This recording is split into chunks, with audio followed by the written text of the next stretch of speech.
Hey, salut à tous et à toutes, c'est The Boy in the Bedroom. Aujourd'hui, on se retrouve pour une nouvelle vidéo. J'espère que vous allez tous et toutes très bien. Écoutez, moi, ça va plutôt pas mal parce que le trailer de Nosferatu, je sais pas comment on dit, Nosferatu, le quatrième film de Robert Edgers vient de sortir. Attendez, quatrième je me pose. Ouais, il en a fait quatre. Ouais. Il a fait The Witch, The Lighthouse, The Northman, ouais, et Nosferatu. Donc quatre, ouais, c'est bon, je me suis pas trompé. Quatrième film de Robert Eggers, réalisateur anglais que j'adore. Le seul film que j'aime pas de Robert. Enfin, en fait, j'ai adoré son dernier film. Vraiment, si vous avez pas vu The Northman, allez le voir. C'est le meilleur film de l'année, enfin, qui a été sorti cette année-là. C'est vraiment un excellent film que j'adore. Vraiment, il est très très beau, très très bon, très très bien écrit, très très bien joué, très très bien réalisé. Vraiment, c'est un super film qui est vraiment culte pour moi. Vraiment, j'adore ce film, il est incroyable, donc je vous conseille vivement d'aller voir The Northman, mais par contre, j'ai beaucoup plus de mal avec ces deux premiers films qui sont The Witch et The Lighthouse. J'ai préféré The Witch, mais The Lighthouse, c'était vraiment très long et c'était pas du tout ma tasse de thé. Donc bon, bref, mais vraiment, son dernier film, j'ai tout simplement adoré. Et là, bon, j'ai déjà vu le trailer, je veux pas faire de... Oula, attendez, je vais pas faire de réaction en soi, parce que j'ai déjà sorti le trailer, mais enfin, le trailer est déjà sorti et je viens de le regarder déjà. Donc bon, on va regarder tout ça et on va essayer de l'analyser un petit peu. Alors je vais essayer d'être beaucoup plus rapide que dans mes dernières vidéos, parce que mes dernières vidéos elles durent 3 plombes pour rien. Donc alors, le premier plan, du coup on a un plan très typique pour le coup de Robert Eggers. Il fait souvent des plans de face comme ça, notamment à la fin de ses films. Regardez la fin de The Witch, regardez la fin de The Lighthouse, regardez la fin de The Northman, ce sont que des plans de face comme ça, exactement avec la même valeur de plan, donc en fait on a un plan assez rapproché sur le personnage. Il fait souvent aussi des regards face cam pour briser le quatrième mur et pour vraiment confronter finalement le personnage avec le spectateur, notamment parce que souvent à ce moment-là dans le film les personnages perçoivent quelque chose qui les transcende, qui va plus loin qu'eux, donc on a l'impression qu'ils sortent du média filmique pour se rendre compte d'une espèce de dimension secondaire ou quelque chose comme ça, donc il y a vraiment une notion de transcendance qui est vachement intéressant par rapport à ça. Donc là, c'est intéressant parce que bon, pour savoir, pour remettre un peu, je crois que je sais pas si c'est un remake du Nosferatu de Murnau de 1922 ou pas du tout, mais c'est assez intéressant parce que le film sort quasiment 100 ans plus tard. C'est vachement cool pour le coup, je trouve. Enfin, 98 ans plus tard pour être précis. Je sais pas quand est-ce que si le film sort en décembre. Oh putain, je vais aller le voir. Bref, donc premier plan, voilà, comme je disais, assez typique pour le coup de la réalisation de Robert Eggers, mais ce que je trouve intéressant là pour le coup, et tant mieux qu'il ait utilisé ça, il a utilisé vraiment la même technique qu'il avait, enfin au niveau de la lumière, il a utilisé vraiment la même technique que dans The Northman. Donc c'est vraiment une lumière, en fait, je pense qu'il a tourné en noir et blanc et ensuite il a dû coloriser un petit peu légèrement l'image en bleu, ce qui donne vraiment une teinte. Je trouve que c'était quand même, bon, là c'est un petit peu plus, enfin la couleur est un petit peu plus accentuée que dans The Northman. Dans The Northman, c'était vraiment, ça faisait vraiment une lumière, vraiment littéralement de moonlight quand vous sortez dehors et qu'il y a la lune, enfin la lune, je veux dire pleine. Lorsque vous avez la lune pleine, et en fait très légèrement vous avez une soft light comme ça, très ambiante, qui vient illuminer tout le décor. Et je trouve que dans The Northman, ça représentait exactement cette ambiance-là. Donc je trouve qu'il avait représenté avec vraiment brio la lumière de la lune, ce qui n'est pas facile à faire. Et là, je trouve que ça fonctionne bien aussi. La lumière est quand même beaucoup plus bleuâtre. Alors après, c'est peut-être la résolution, etc., ou la couleur ou le rendu sur YouTube qui est pas du tout pareil qu'en salle. Mais vraiment, je trouve qu'en salle, ça fonctionnait du tonnerre. Là, je trouve que c'est légèrement un petit peu plus bleuâtre, notamment parce que les films de Murnau étaient quand même beaucoup plus expressionnistes que ce que c'était. Enfin, là, en soi, enfin, la couleur n'est pas expressionniste et comment dire, la texture de la lumière non plus, parce que c'est une lumière qui est vachement ambiante. Généralement, les lumières expressionnistes sont des lumières qui sont beaucoup plus hard. Donc, c'est des lumières qui sont. On va en voir des lumières beaucoup plus hard et beaucoup plus expressionnistes. Mais ce que je veux dire, c'est que comme le film s'inspire quand même de Nosferatu, qui est quand même un film expressionniste. Je me dis c'est peut-être pour ça qu'il a augmenté un petit peu la couleur, enfin ouais, il a augmenté ouais, comment on pourrait appeler ça, le niveau de couleur dans la lumière, quoi. C'est peut-être pour ça que c'est un petit peu moins noir et blanc que ce que c'était dans The Northman, potentiellement. Mais je trouve que l'effet fonctionne particulièrement bien. Donc là, on la voit en train de prier. Ça aussi, il y a tous les délires de religion et de prière et enfin oui, de religion de manière générale et de croyance. C'est vachement présent dans le cinéma de Robert Eggers.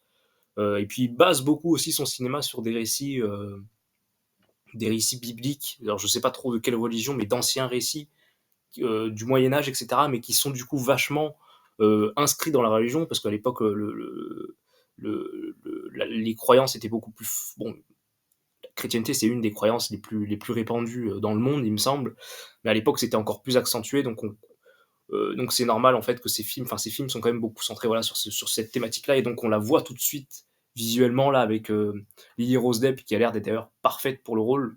De base, ça devait être, Anna Taylor-Joy, j'aime beaucoup Anna Taylor-Joy aussi, mais j'aime beaucoup le Lily Rose Depp, je trouve que c'est une bonne actrice, puis elle a un bon faciès quoi, donc non, je trouve que c'est vraiment une bonne actrice, donc tant mieux pour elle et puis c'est dommage parce qu'en plus son dernier rôle dans The Idol, c'était pas terrible et ça l'a sexualisé beaucoup, donc ça lui permettait potentiellement pas trop vraiment de montrer ses talents d'actrice, parce que c'est 2 choses différentes, se dénuder à l'écran et jouer. Après j'ai pas vu The Idol, donc là je parle juste d'un peut-être que je balance un stéréotype comme ça, mais bon bref. Je commence déjà trop à trop parler, donc on va continuer enfin on va commencer l'analyse d'image. Donc vraiment j'adore la couleur du plan qui est vraiment magnifique, qui est vraiment là pour le coup c'est vraiment, monochromatique, hein, pour le coup. Là c'est vraiment monochromatique, ce que je trouve super intéressant parce que ça fait vraiment référence aussi encore une fois aux travaux de Murnau, parce que le film à l'époque était tourné en noir et blanc et à l'époque en fait des fois on coloriait la pellicule avec de la couleur, ce qui faisait qu'en fait on sortait des films en couleur comme ça beaucoup plus tard, hein, beaucoup plus tardivement dans le cinéma. La couleur n'est pas du tout apparue au départ, mais en fait on capturait pas l'image en couleur, on la coloriait derrière. Donc en fait on mettait un espèce de filtre et donc pour représenter la nuit, généralement ce qu'on faisait c'est qu'on mettait un filtre bleuâtre sur la pellicule. Encore une fois plus tard, hein, en post-production, pas du tout durant la production et durant le tournage. Hem donc c'est super intéressant parce que finalement c'est plus ou moins le même effet qui est utilisé ici. Je pense qu'il a tourné en noir et blanc avec son DP et ensuite ils ont ajouté une légère colorimétrie bleuâtre et c'est un effet en soi assez simpliste à faire, mais je trouve qu'il fonctionne très bien, quoi. Ça donne parce qu'en fait la nuit, lorsqu'on regarde la nuit dehors, en fait finalement les lumières sont totalement désaturées, quoi. En fait on voit beaucoup plus en la nuit, on voit beaucoup plus en noir et blanc qu'en couleur. Donc je trouve ça super intéressant. Voilà, visuellement, il y a un travail de recherche qui est quand même assez ouf par rapport à ça, déjà. Donc j'adore vraiment le plan, il est vraiment très, très, très sympathique, j'adore les couleurs, j'adore en fait la lumière qui est vraiment très soft, on peut le voir au niveau des on a l'impression que c'est gommé en fait légèrement. Enfin la lumière est vraiment très soft, très douce, je la trouve très belle. En plus, à ce moment-là, donc Lily Rose Depp, attendez on va mettre les sous-titres. À ce moment-là, Lily Rose Depp dit, voilà: «Come to me» et cetera, ce qui est une référence au fait que, je voulais savoir s'il y avait un travelling, mais non, il y a pas de travelling, donc le plan est fixe. Donc voilà, effectivement, elle dit: «Come to me» et c'est un petit peu la phrase d'accroche de tout le film: «Viens à moi», notamment parce que c'est ça l'histoire de Nosferatu, il me semble. Enfin, c'est ce qui est écrit un peu dans la description, mais c'était l'histoire aussi de celui de Murnau. C'est l'histoire d'une femme qui est hantée par un vampire, «à distance» entre guillemets. Donc elle est plus ou moins quasiment possédée par le vampire, en tout cas, perturbée par le vampire. Ce qui fait vachement penser d'ailleurs plus ou moins à The Witch aussi, hein, qui était une sorcière qui, influençait sur les états mentaux des personnages et sur l'état de Thomasine, elle s'appelait dans Anya Taylor-Joy dans The Witch, donc ça fait vachement penser à ça aussi. Donc c'est super intéressant qu'il y ait des similitudes plus ou moins scénaristiques entre les 2 scénarios. Qu'est-ce que je voulais dire d'autre? Donc oui, voilà, je trouve ça super intéressant. Donc ouais, visuellement ça fonctionne super bien. OK. Pour le coup, elle est vraiment plongée dans la pénombre, hein. Là, vraiment presque quasiment les 3/4 du plan sont dans la pénombre. Bon après on le remarque pas trop parce qu'on est concentré sur ce qui est humain dans le plan et sur le visage du personnage et sur la couleur. Mais bon, je trouve que ça fonctionne vraiment bien.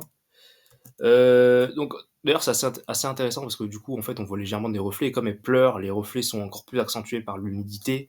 Donc c'est intéressant aussi pour visualiser un petit peu plus le personnage. Et encore une fois, ce que je trouve intéressant, c'est que la moitié du personnage est complètement plongée dans l'ombre. On peut le voir ici, on voit quasiment plus la moitié de son visage. Ce qui peut vachement bien, encore une fois, représenter un petit peu visuellement la possession ou le fait que le personnage a un côté positif, on va dire la vraie elle, entre guillemets, de ce côté, du côté droit, et la fausse elle ou la partie corrompue du personnage qui devient beaucoup plus sombre et qui est ici, du coup, représentée par la couleur noire, qui est l'absence de vitalité, ou ici représentée, enfin, ici, c'est l'absence d'informations visuelles, mais c'est la même chose en fait. Du coup, comme il y a une absence d'informations visuelles, il y a une absence visuelle du visage du personnage de Lily Rose Depp qui s'appelle Hélène, je crois, comme dans le film de Nosferatu de base, pardon. Donc ça fonctionne, pour le coup, ça représente assez bien sa dualité en tant que personnage, à la fois appelé par Nosferatu et qui perd un petit peu son humanité. Donc je trouve que ça fonctionne vraiment bien. D'ailleurs, la phrase Come to me, en anglais, ça sonne vraiment comme Come to me, qui est évidemment une référence sexuelle, notamment parce que Nosferatu, enfin, le mythe du vampire quand même a quand même des références plus ou moins sexuelles dans sa métaphore, plus ou moins, enfin le fait qu'il vienne et qu'il suce le sang de de la fille, et cetera. Enfin, il y a toujours un lien assez romantique et assez érotique qui est créé, en fait, finalement, entre la victime et le bourreau. Ce que faisaient plus ou moins d'ailleurs les giallo d'une manière totalement différente, mais en tout cas, voilà, le mythe du vampire est quand même inscrit quand même dans cette notion de sexualité, chose que Coppola avait d'ailleurs pas mal exploité dans son film sur Dracula.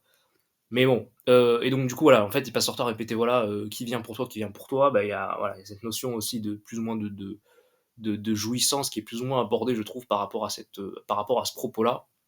Et c'est d'ailleurs plus ou moins le cas à la fin de Nosferatu, à la fin de Nosferatu, pardon, il y a clairement Nosferatu qui pénètre dans l'enceinte intime du personnage de deux manières. Déjà, il rentre dans sa chambre, et la chambre, généralement, c'est un espace qui est quand même assez privé, c'est une sphère assez privée. Puis d'ailleurs, elle dort dans son lit, Hélène, donc c'est encore une fois, lorsqu'on est dans son lit, ou notamment dans les films d'horreur, on s'attend pas à se faire attaquer parce que c'est l'endroit où on est le plus rassuré, où on est le plus en lien avec soi-même, où on est le plus intime. Donc il attaque vraiment dans son intimité en rentrant dans sa chambre.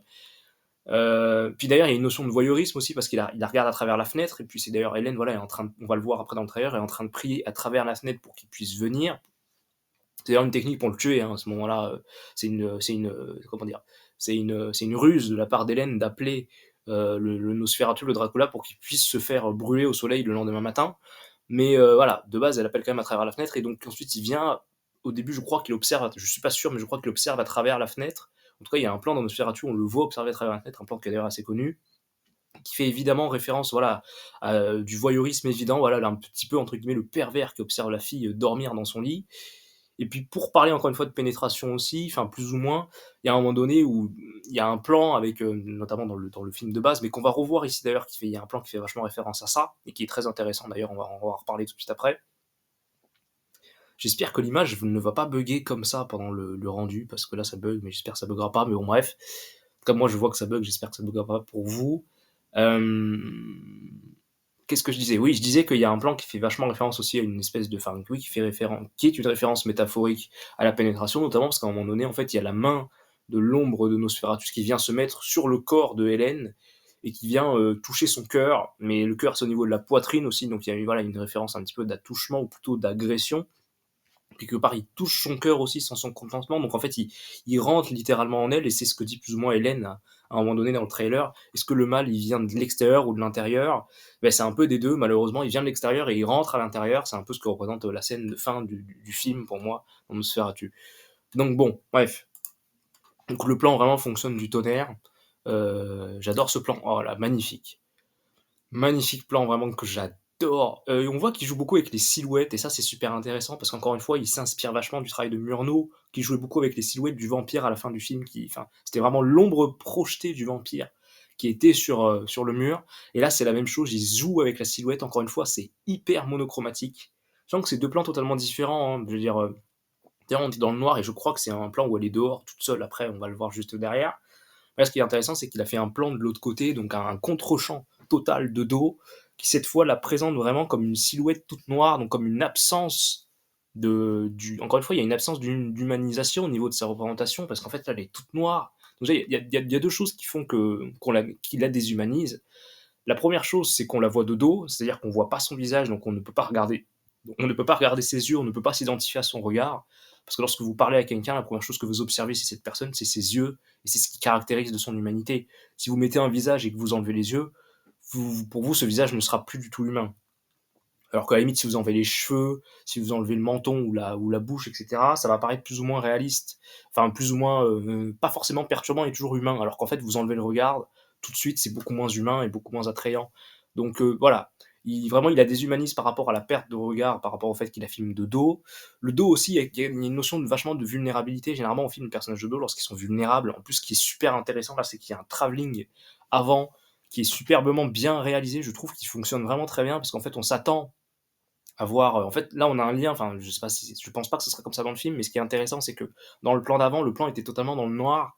Donc en fait, ça devient une zone d'incertitude et de noir. Du coup, on a l'impression qu'il y a vraiment un démon qui peut sortir ou un vampire qui peut sortir de derrière. Et là, ce qui est intéressant, c'est que dans le contre-champ, il y a un travelling avant qui se rapproche, et donc on a tout de suite l'impression qu'il y a quelque chose dans le noir qui se rapproche, et qu'on est en fait inscrit dans un point de vue subjectif du monstre qui va attaquer la jeune fille, la proie, quoi. Donc c'est super intéressant. par rapport à ça. Donc je trouve que le travelling vraiment fonctionne super bien. On a presque l'impression, vous savez, dans notre pensée et d'imaginer que quelque chose arrive derrière nous. Je trouve que ce plan donne vraiment ce feeling et représente parfaitement cette idée-là, de peur, en fait. C'est juste de la peur plus ou moins psychologique de dire: «Oh mon Dieu, est-ce qu'il y a quelque chose derrière moi?» quoi.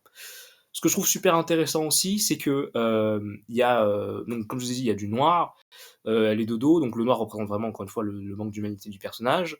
Hem Et c'est assez intéressant et assez contradictoire parce qu'on pourrait penser que le travelling avant se rapproche du personnage, donc on pourrait se dire: «Ah oui, mais non, mais en fait, comme on se rapproche de l'humaine, le plan devient de plus en plus humaniste quelque part, ou nous fait concentrer davantage sur le sujet du personnage qui est l'humaine». Mais ce que je trouve intéressant, c'est que en fait, malheureusement, si, de manière intelligente, ça fait l'inverse. C'est-à-dire que comme le plan se rapproche, on pourrait dire: «Ah tiens, on se rapproche de l'humaine, on se rapproche du personnage, donc on se rapproche de son humanité». Mais en fait, malheureusement, non, parce qu'en fait, du coup, plus la caméra se rapproche, plus la silhouette grandit, plus la silhouette prend de la place, plus la peur grandit. La peur qui grandit est représentée par la silhouette noire qui devient de plus en plus, importante. En fait, ce plan pourrait presque être dans une double lecture. On aurait presque du mal à savoir si elle est de dos ou de face. Alors on suppose qu'elle est de dos parce qu'elle est en train de dire: «Voilà, Nosferatu, je t'appelle» et généralement on se met pas de dos à une fenêtre, on se met de face à une fenêtre et on observe. Mais finalement, on pourrait presque croire que c'est quasiment une illusion d'optique. En fait, au fond, dans le plan, rien ne nous dit qu'elle est de dos, quoi, à ce moment-là. Donc, bref, mais tout ça pour dire que, ce que je trouve intéressant, voilà, c'est que le travelling allemand, malgré le fait que dans un sens, il se rapproche du personnage, bah, il s'en éloigne aussi parce qu'il fait grandir, voilà, le la zone d'incertitude, la zone d'ombre et qui, pour moi, représente la déshumanisation du personnage. Donc en fait, c'est super intéressant par rapport à ça. Et ce que je trouve très bien aussi, là, pour le coup, on a une faible profondeur de champ. Je dirais à peu près là, c'est assez marrant parce que le plan paraît quand même plus ou moins zoomé, donc je pense que le plan est quand même assez en longue focale, mais pour le coup, il y a vraiment de la faible profondeur de champ parce qu'en fait, on a l'impression qu'elle est collée à la fenêtre là. Je sais pas si elle est très proche, mais en fait, regarde, le personnage au milieu, les rideaux ici ou le fond du plan, on a l'impression vraiment que les calques sont intercalés les uns aux autres et qu'ils sont super proches par rapport les uns aux autres. Donc ça, c'est clairement dû à un effet de longue focale. Mais par contre, pour le coup, généralement, la longue focale amène généralement une faible profondeur de champ, donc là, c'est logique jusqu'ici. Et donc ce que je trouve super intéressant, c'est que là, pour le coup, la faible, enfin ça représente en fait, ce que j'aime bien, c'est qu'en fait, là, pour le coup, la faible profondeur de champ aussi apporte plus ou moins une zone d'incertitude, c'est-à-dire qu'elle regarde par la fenêtre, mais d'habitude, la fenêtre, c'est un endroit qui permet de nous évader, c'est un endroit qui permet de respirer et d'observer le dehors, alors que là, en fait, on voit rien. Déjà, ce qui est super intéressant, c'est que comme je vous disais, le plan est vraiment très symétrique et il découpe vraiment le personnage, donc ça, c'est vraiment au milieu du plan. Pareil, les rideaux aussi épousent vraiment la forme de Hélène au milieu, comme ça, de manière vachement triangulaire. D'ailleurs, le triangle, c'est une forme qui est très négative, formellement parlant. Au cinéma, en tout cas, c'est une forme qui est utilisée pour évoquer le danger, ou même partout, en fait. Lorsque vous avez un triangle, c'est pas pour rien que les triangles de signalisation sont une forme de triangle. Le triangle, c'est une forme qui représente le danger, qui représente la pointe, qui représente ouais, le fait de se blesser potentiellement. Enfin, c'est le danger, visuellement, le triangle. Donc, c'est vachement intéressant, en fait, que la fenêtre est connotée de manière négative avec cette espèce de triangle, notamment parce qu'en fait, et d'ailleurs, le triangle, ça fait penser à une pointe de la dent d'un vampire, à la canine d'un vampire, donc même là, finalement, ça évoque le vampire à travers la fenêtre, donc je trouve ça super intéressant. Et du coup, il y a des voiles de rides. Enfin, ce que je trouve bien, en fait, c'est qu'il fait tout vraiment pour cacher la fenêtre et pour cacher le fait qu'on a l'impression qu'on peut s'évader visuellement. Donc en fait, la fenêtre devient presque plus une prison qu'une forme d'évasion. C'est le cas du coup avec la faible profondeur de champ qui annihile totalement la perception du plan, parce que là du coup on voit rien, c'est totalement flou, et en plus il y a les rideaux devant qui ils sont pas opaques mais ils sont un peu transparents, mais du coup même eux visuellement je trouve que les rideaux représentent, alors qu'en fait ils sont quasiment nets les rideaux, mais ils représentent eux-mêmes quasiment visuellement la profondeur de champ. Parce que finalement, ça se ressemble beaucoup, ce sont deux motifs qui se ressemblent énormément. Je suis désolé, quand vous voyez cette partie du plan avec les rideaux et cette partie-là sans les rideaux, on a l'impression que c'est la même chose, parce que des rideaux transparents comme ça donnent vraiment l'impression en fait, ça estompe visuellement le plan, pas à travers la profondeur de champ, enfin pas à travers la faible profondeur de champ, mais à travers le matériel en fait qui est utilisé à l'écran, quoi. Pardon. Donc c'est super intéressant, je trouve. Donc ouais, vraiment, j'adore cette idée-là. Encore une fois, ça rajoute une forme de zone d'incertitude malgré la couleur du plan. D'ailleurs, ce que j'adore aussi, c'est que voilà, le bleu, c'est une couleur qui est très, enfin, c'est carrément du bleu gris, là, c'est beaucoup plus gris que dans le plan d'avant, mais c'est une couleur qui est très froide, très, très froide, très, très dépressive, très ouais, très lourde. On a l'impression que c'est un peu le matin quand vous vous réveillez ou le soir quand il commence à faire nuit et qu'il y a un mélange entre les 2. D'ailleurs, on appelle ça en anglais la blue hour, donc c'est clairement un peu ça, la blue hour. C'est super intéressant, je trouve visuellement de représenter un petit peu cette espèce de bah, c'est clairement une couleur extrêmement mélancolique. On a l'impression, ouais, c'est très pâle en fait, on a l'impression qu'on a retiré toutes les couleurs du plan, au niveau de l'étalonnage, à la manière du vampire qui, vous savez, qui suce tout le sang du personnage et qui enlève toute la vitalité. Parce qu'en fait, lorsqu'on vous pompe du sang, bah, vous perdez toute votre couleur, vous devenez tout blanc. D'ailleurs, c'est pour ça que le vampire est tout blanc, je pense. C'est pour évoquer ce manque de vitalité et le fait qu'il vive depuis des années et que c'est une sorte de cadavre. Et donc en fait, ce que j'aime bien, c'est que visuellement, il a fait la même chose avec le plan. Eggers a enlevé toutes les couleurs quoi, pour présenter vraiment. En fait, il est presque devenu le vampire de son propre film, donc c'est super intéressant visuellement de représenter ça. Ça représente aussi la maladie du personnage de, de Hélène, comme je vous dis, qui est plus ou moins tourmentée par le vampire mentalement et donc après physiquement, mais d'abord mentalement, elle est épuisée physiquement, épuisée, pardon, elle est épuisée physiquement par ce qui se passe dans les événements du film. Donc ces couleurs représentent parfaitement ça. Vraiment, j'adore ces plans-là. Vraiment, c'est très très beau comme plan. Et puis d'ailleurs, la faible profondeur de champ peut plus ou moins évoquer aussi le fait d'être malade. Tu sais, quand vous êtes malade, vous voyez tout flou, tout est brumeux, tout est brouillard. Là, on a presque l'impression qu'il y a plein de brouillard. C'est vraiment très très beau comme plan. Et on voit vraiment que Eggers, c'est quand même vachement un formaliste, parce que là, ce plan, au fond, ne représente rien de concret visuellement. C'est quasiment abstrait comme plan, hein. C'est quasiment abstrait et c'est très, très, très, très beau, quoi. Vraiment, j'adore ce plan, il est très beau, il est vraiment magnifique, vraiment parfait comme plan, j'adore. En plus, avec des lumières très soft et tout, c'est vraiment très, très beau, j'adore. On continue, s'il veut bien. Ok, donc ensuite, on a un fondu enchaîné. Alors là, pour le coup, ce que j'adore, c'est que typiquement, ce plan-là fait extrêmement penser au dernier plan de The Northman, lorsque le personnage principal, je sais plus comment il s'appelle le personnage principal, mais qui a été interprété par le fils Skarsgård, qui joue très bien, non, c'est pas du coup là c'est Bill Skarsgård, mais il avait joué avec l'autre Skarsgård, je me rappelle plus de son nom, mais il jouait parfaitement bien. Donc c'est assez intéressant qu'il tourne avec un deuxième Skarsgård, mais bon bref. C'est vraiment le plan où le personnage mourait à la fin du film sur le sol. Et là, ce qui est intéressant, c'est qu'on a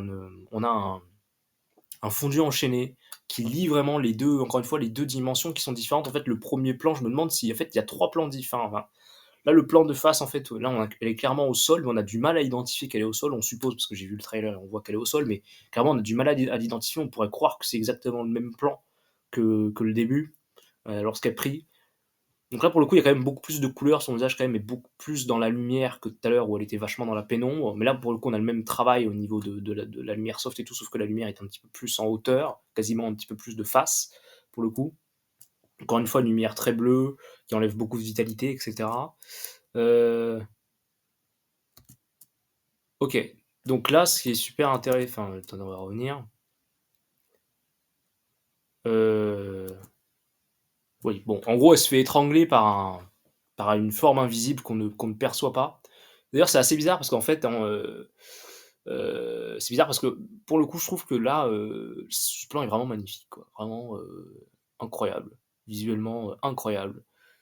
Vraiment, c'est super beau, quoi. Il a une manière de composer qui est quand même assez simpliste, mais qui fonctionne vachement bien. C'est-à-dire que là, on a vraiment. Ce que j'adore avec ce plan-là, c'est qu'on a entre guillemets, les fleurs et la nature ici surplombent le personnage de Lily Rose Depp.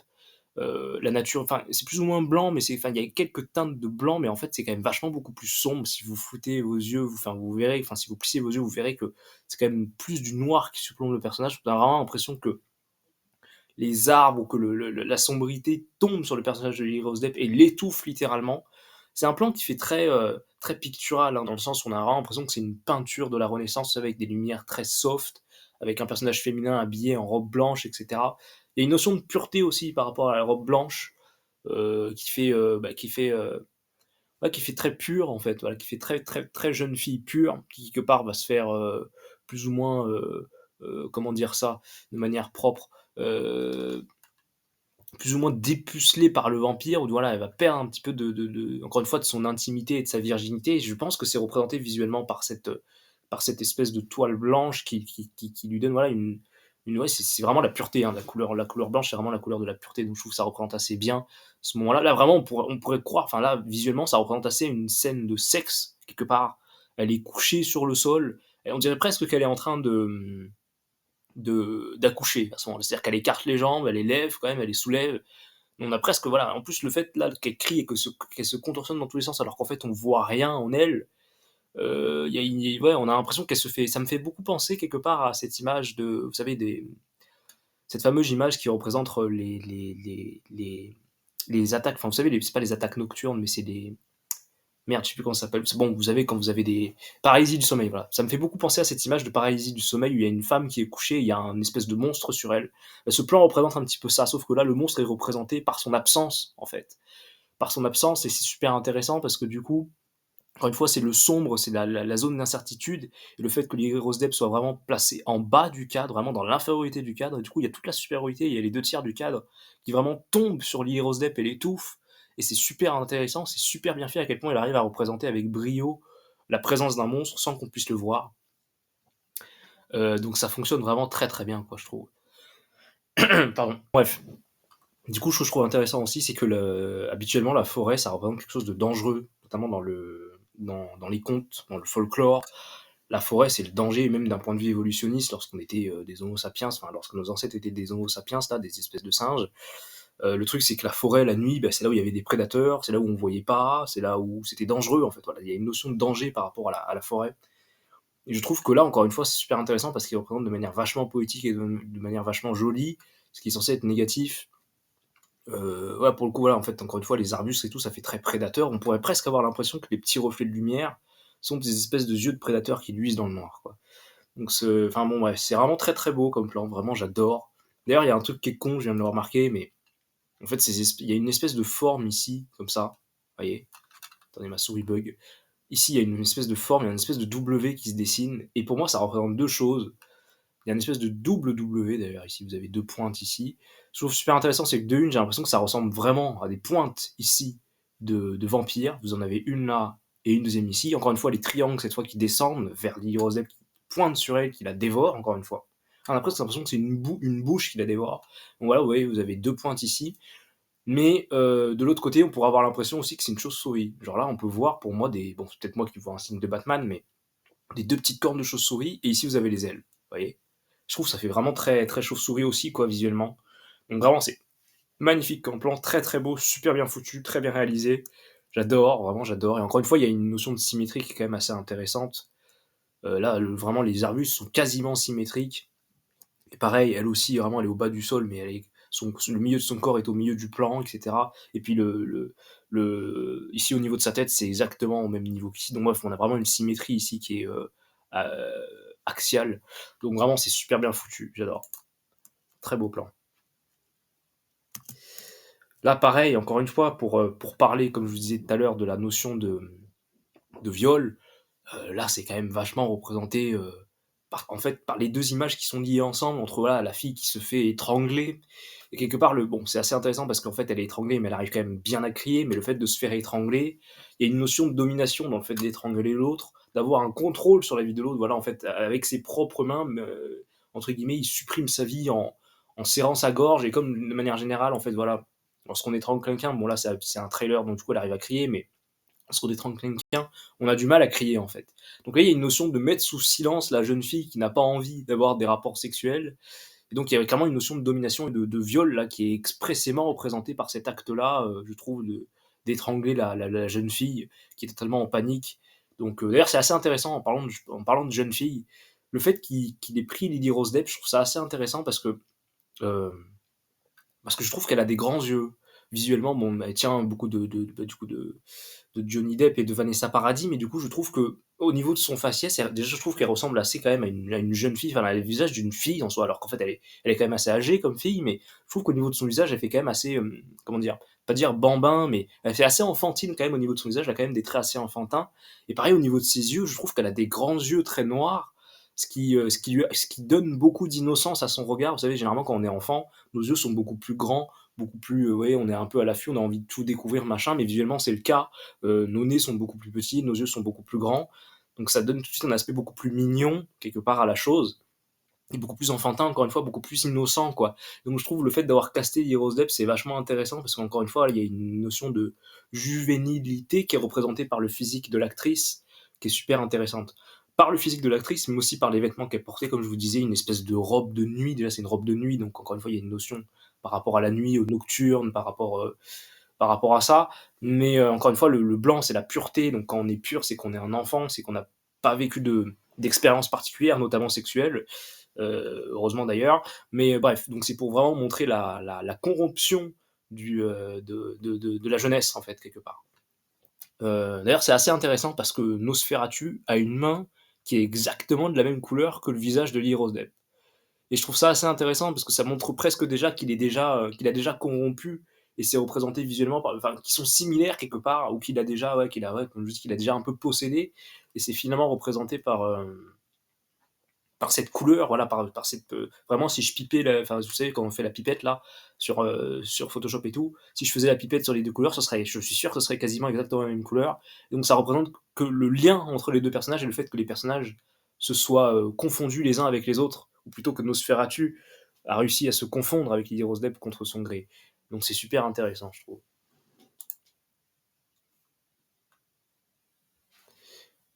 Ok. Là, pour le coup, on a un plan qui est beaucoup plus lumineux, qui fait assez numérique quand même, je le trouve un peu spécial.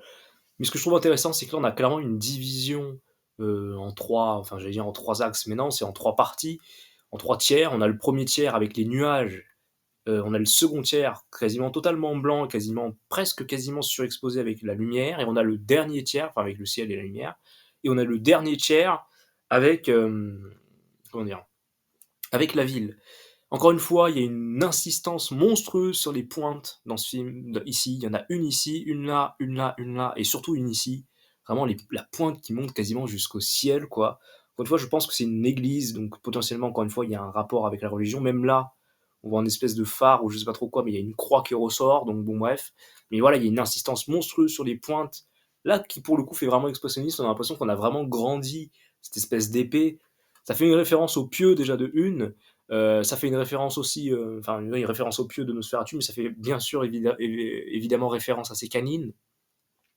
Mais en fait, ce que j'adore avec ce plan que je trouve, en fait, là où je dis que ça fait visuellement un peu factice et un petit peu effets spéciaux, je pense, c'est en fait c'est pas tant le fait que ce soit en effets spéciaux qui me perturbe, je pense ce qui me perturbe en fait c'est la composition du plan.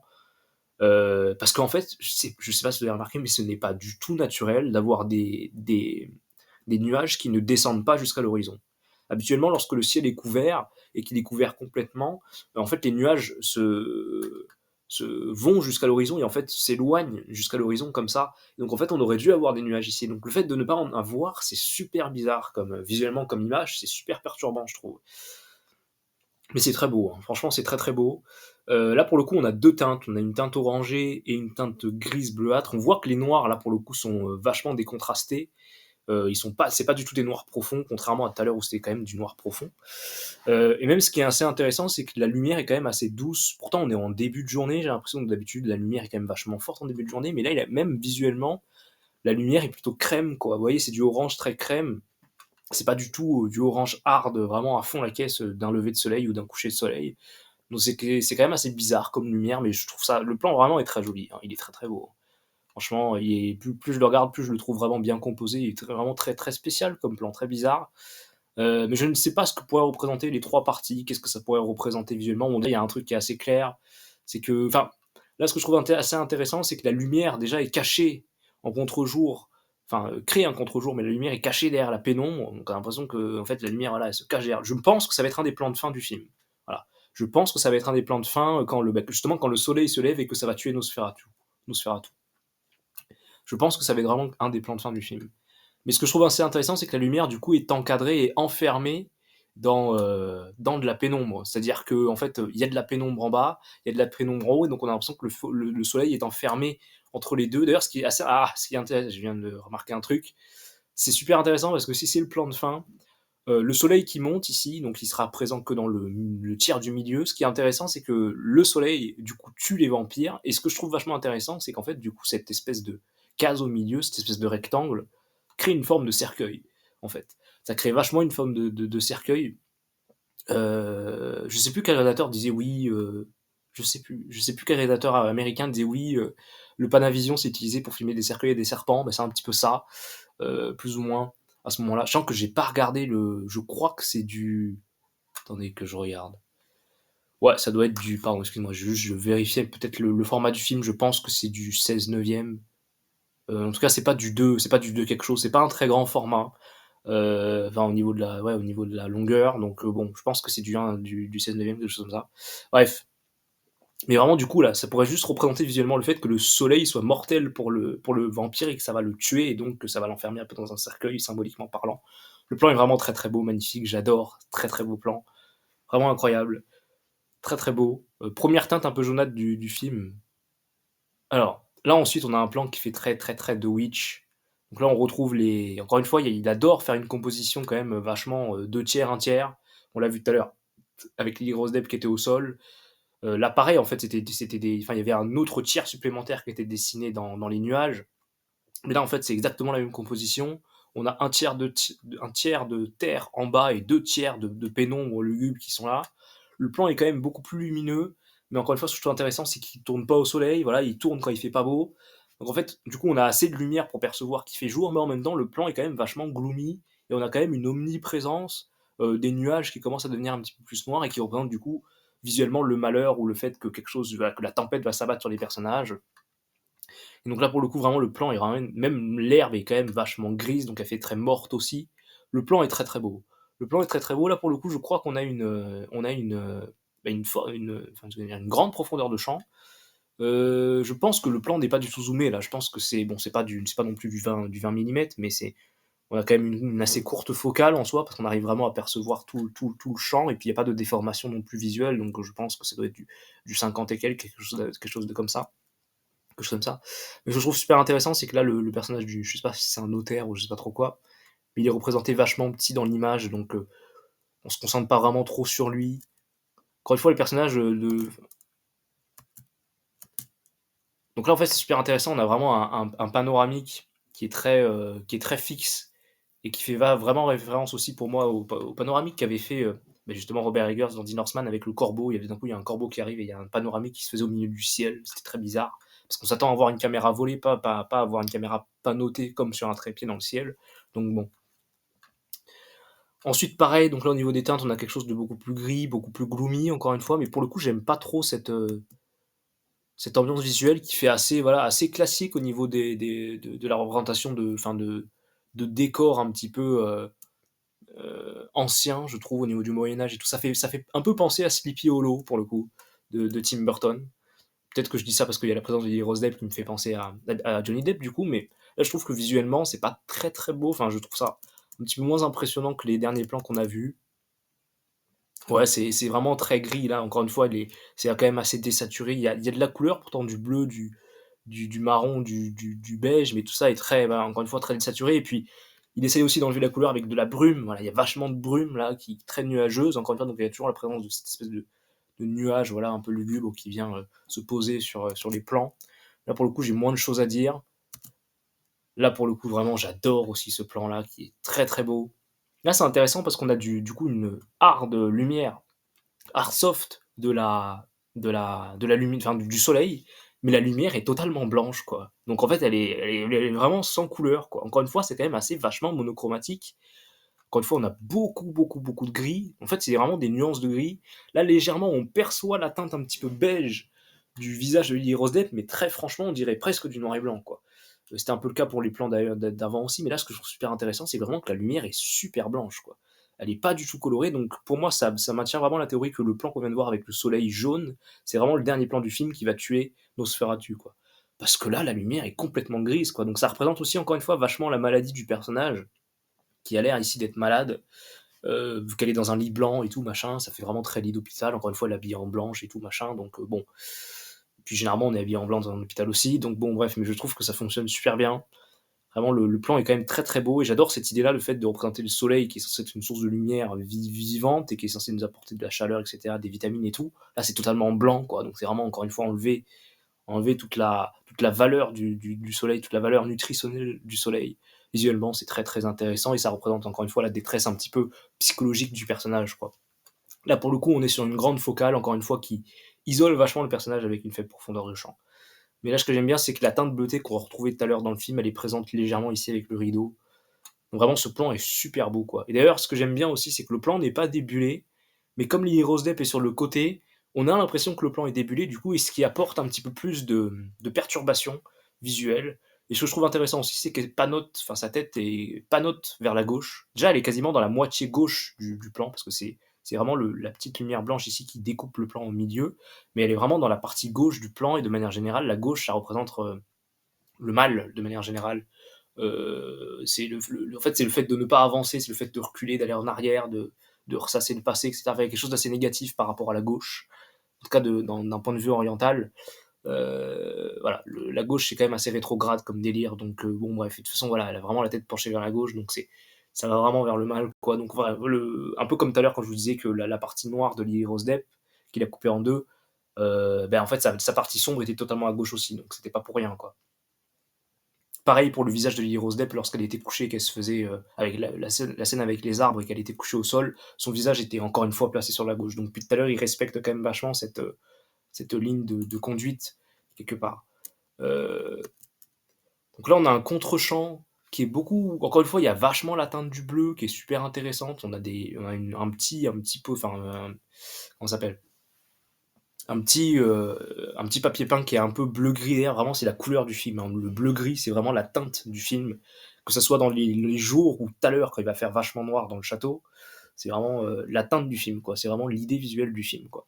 C'est très très beau, on a presque l'impression du coup qu'il a les cheveux bleus, vu que en fait tout le gris est un peu teinté de bleu, donc bon, ça fonctionne très très bien. Donc là pour le coup on a un plan qui est visuellement beaucoup plus...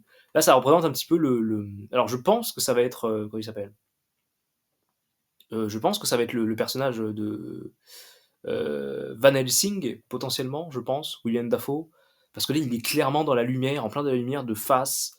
Donc ça a l'air d'être un personnage vachement positif et qui est vraiment contre. Bah, en fait, même il essaye de l'aider. Je crois que c'est un docteur et tout. Enfin, c'est ce qu'ils disent dans le trailer. Donc, mais je pense que ça va être Van Helsing.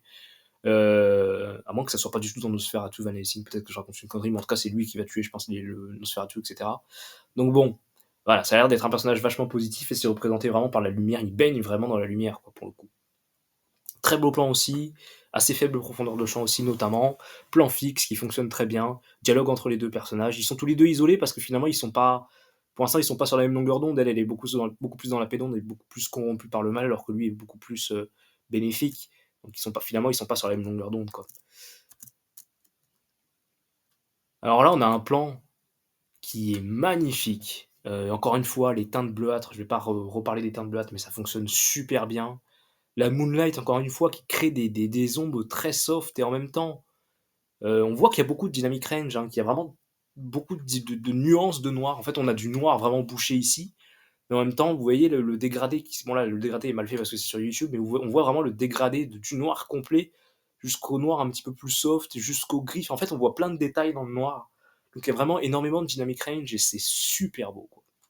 Encore une fois, les pics du château qui représentent visuellement un petit peu la pointe de la dent de Nosferatu. Pareil, là aussi, on a une énorme pointe qui est dessinée ici, en plus des petites pointes sur, comment ça s'appelle, sur les rochers. Donc vraiment, même les montagnes sont pointues. Enfin, tout est pointu dans ce plan, donc ça évoque vraiment le danger, le fait de se couper, etc.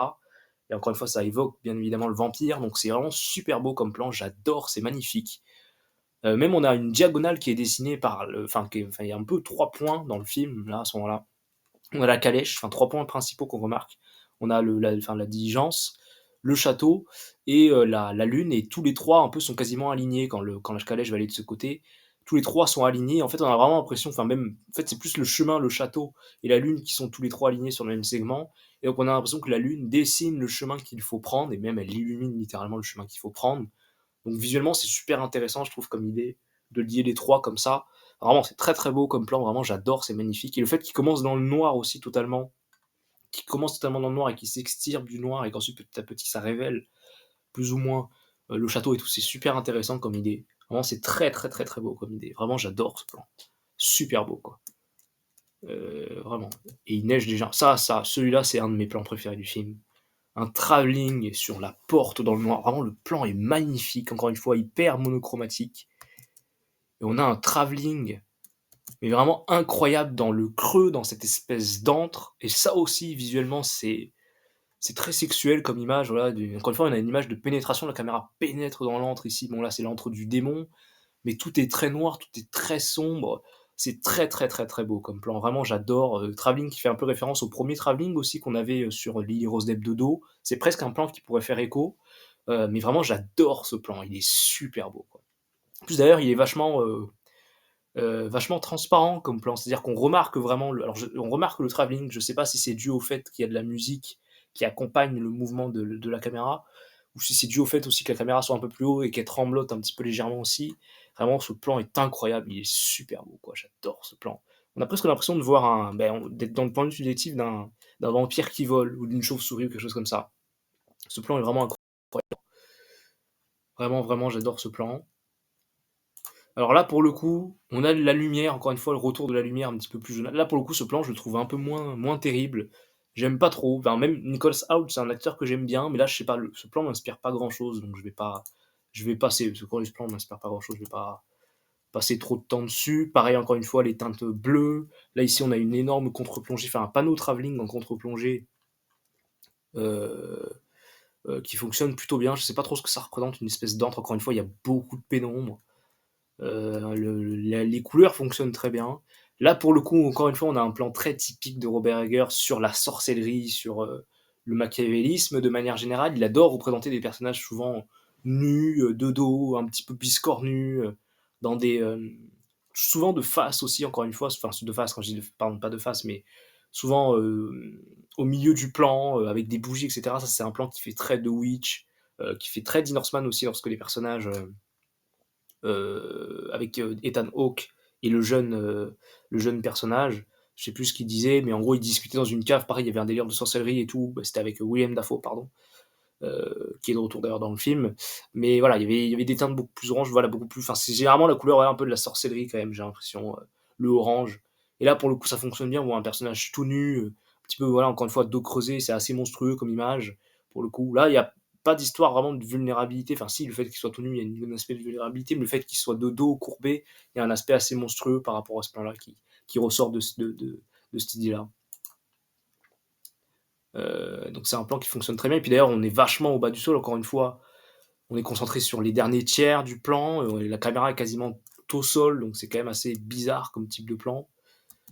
Là, pareil, pas grand chose à dire. Je trouve que c'est des lumières beaucoup plus normales, beaucoup plus basiques. Je les trouve pas forcément très jolies. Pourtant, encore une fois, on a une lumière ambiante et beaucoup plus de chaleur, mais je préfère vraiment les plans qui sont bleuâtres que les plans qui sont jaunâtres, euh, que je trouve un petit peu moins sympathiques. Là, pareil, on a un plan, encore une fois, très gris sur le sol, qui se concentre sur les rats et tout, mais je trouve ça un petit peu moins intéressant. Là, pareil, ce plan m'a pas inspiré grandement. Il mange un pigeon, d'accord, mais bon, il a l'air d'être dans une prison et tout, mais ce plan, je le trouve un peu moins sympathique pour le coup. Je sais pas pourquoi, je sais pas si c'est parce que la lumière est peut-être un peu trop forte, alors qu'en fait c'est toujours une lumière soft, hein, mais je trouve que la puissance de la lumière est peut-être un petit peu abusée. Euh, voilà. Là pour le coup, voilà, on a un plan qui est très intéressant, encore une fois. C'est le plan dont je vous parlais tout à l'heure qui fait, voilà. Là c'est un plan qui fait clairement référence à Murnau. Pour le coup là on a une ombre, la première ombre vraiment hard et dure de Nosferatu, qui là vraiment met sa main et se balade sur toute la ville, donc il a vraiment une emprise sur toute la ville, c'est super intéressant comme plan. Même la ville, elle est toute cabossée, toute petite, toute miniature. On a du mal à percevoir les maisons, donc en fait on voit plein d'épines dans tous les sens, donc c'est vraiment très très beau. Encore une fois, c'est quand même très abstrait et très formaliste comme idée visuelle. Et donc on a un travelling qui suit la main comme ça, qui se balade. C'est vraiment très très beau comme plan. Et encore une fois, c'est un plan qui évoque assez vachement, encore une fois, un rapport à la sexualité, quoi. Voilà, le fait de rapprocher sa main très sombre comme ça, on a l'impression qu'il va venir, euh, encore une fois, pénétrer l'intimité du personnage, quoi. Et là, l'intimité est représentée par cette ville, voilà, qui représente la ville où habite Lily Rose Depp, où habite Hélène, et donc voilà, il pénètre dans la ville pour ensuite pénétrer dans la maison, pour ensuite mordre Hélène, etc. Donc bref, il y a quelque chose d'encore une fois de vachement intéressant. Et ce que je trouve super intéressant, c'est que toutes les ombres dans le plan sont beaucoup moins sombres que l'ombre de Nosferatu, quoi. Donc c'est vraiment visuellement, ça représente visuellement le mal, hein, le noir, hein, de l'ombre de Nosferatu. Vraiment ce plan est magnifique quoi, très, très beau plan, hyper intéressant visuellement, vraiment il est magnifique. Et puis ce qui est con aussi, enfin, c'est que encore une fois, toutes les maisons sont très pointues, donc quand l'ombre passe dessus, encore une fois, ça accentuante, encore une fois, l'idée de pointe. Déjà que ses mains sont très pointues, c'est encore plus accentué par le décor qui crée des ombres beaucoup plus encore plus pointues aussi, donc c'est super intéressant, quoi. Vraiment, ce plan est magistral. Vraiment très, très beau plan, quoi. Bon, ça, on s'en fout un petit peu. Pareil, là, on a des lumières beaucoup plus là, encore une fois, pour montrer qu'il y a beaucoup de dynamic range, pourtant on est en contre-jour et on arrive très bien à percevoir les personnages. Ce plan fonctionne bien aussi, hein, il est en contre-plongée, il fonctionne très bien. J'aime beaucoup ce plan-là aussi, il est très sympathique. Très, très sympathique comme plan. Là, on a des plans pardon, il y a un moucheron. Là, on a des plans dans la forêt qui fonctionnent pas tip top. Moi, j'aime pas trop, là, pour le coup, la lumière, les couleurs, même je trouve que le feu fonctionne pas des masses, là, pour le coup. Ouais, là, j'ai un peu de mal aussi, quoi. Bon, encore une fois, composition, qu'est-ce que je veux dire? Composition symétrique, et cetera. Bon, on va avancer un petit peu. Pas grand chose à dire en plus non plus sur la lumière ici. Pareil, encore une fois, teinte grisâtre, et cetera.